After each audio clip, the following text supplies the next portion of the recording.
Lockdown से पहले गीता के घर का नजारा कुछ ऐसा था कि रोहन ऑफिस जाता था और शिविन स्कूल। जिनके घर से जाने के बाद गीता काम खत्म करके बाकी समय आराम करती थी।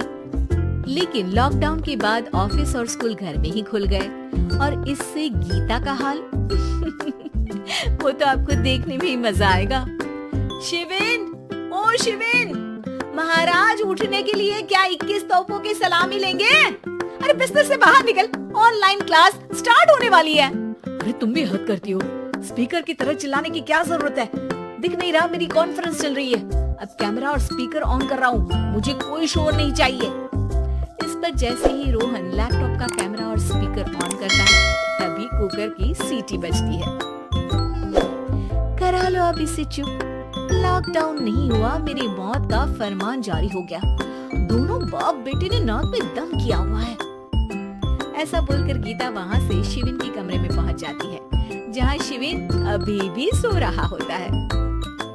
ओ आलसी, अब अगर 5 मिनट में नहीं उठाना तो आज तेरा गेम और यूट्यूब कैंसिल। माँ की बात सुनकर शिविन बिना 1 मिनट गंवाए उठ खड़ा होता है। उठ गया, अभी नहाकर भी आता हूँ। ये नाटक कहीं और, मुंह पर गीला कपड़ा मार और पढ़ने बैठ।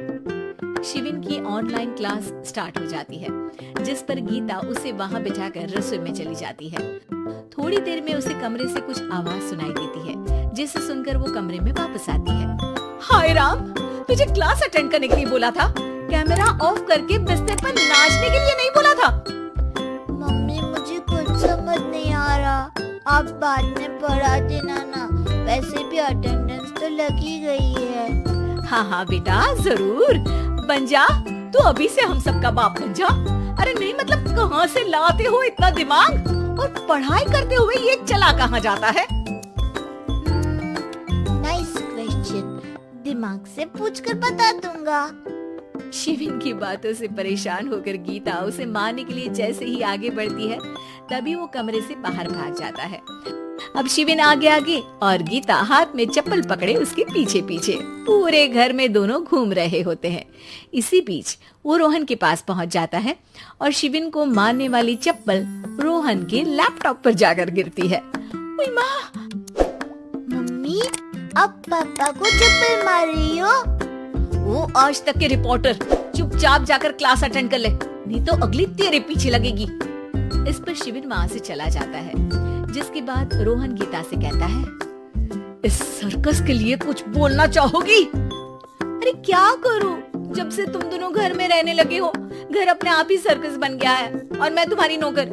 कभी बेटी को संभालो तो कभी बाप के नखरे उठाओ। इन्हीं सब उथल पुथल में दिन बीतते रहते हैं, जिसमें हर रोज घर के अंदर कुछ नया सियप्पा खड़ा मिलता है, जो ज्यादातर शिविन और रोहन के ऑनलाइन स्कूल और ऑफिस से रिलेटेड ही होता है। एक सुबह, शिविन चलो आज की क्लास जल्दी है। कैमरा ऑफ करके आप अटेंड कर लो। अरे ऐसे छितर पड़ेंगे, दादी नानी सब एक साथ याद आ जाएंगी। गीता के लाख मशक्कतों के बाद क्लास तो खत्म हो जाती है, लेकिन उसके बाद शिविन फोन इस्तेमाल करते हुए इंस्टाग्राम रील बनाने लगता है। रसोड़े में कौन था? तुम थी, मैं थी, कौन था? हाँ, मैं गरीब हूँ। अरे ओ गरीब के बेटे, आजा, मैं बनाती हूँ तुझे गरीब। मैं बताती हूँ रसोड़े में कौन था। पढ़ाई करने बोलो तो इनकी माँ मर जाती है, और ये पागलपंतियाँ जितनी मर्जी करा लो। गीता शिविन को डांट रही होती है, तभी रोहन बीच में बोल पड़ता है, अरे बच्चा ही तो है, इतना गुस्सा क्यों कर रही हो? बेटे का साथ देने की इसी एक कोशिश में अब शिविन के साथ साथ रोहन भी गीता के गुस्से की सूली पर चढ़ जाता है। अगर बेटे पर इतना ही प्यार आ रहा है तो इसे क्लास अटेंड क्यों नहीं कराते? इसका होमवर्क क्यों नहीं कराते?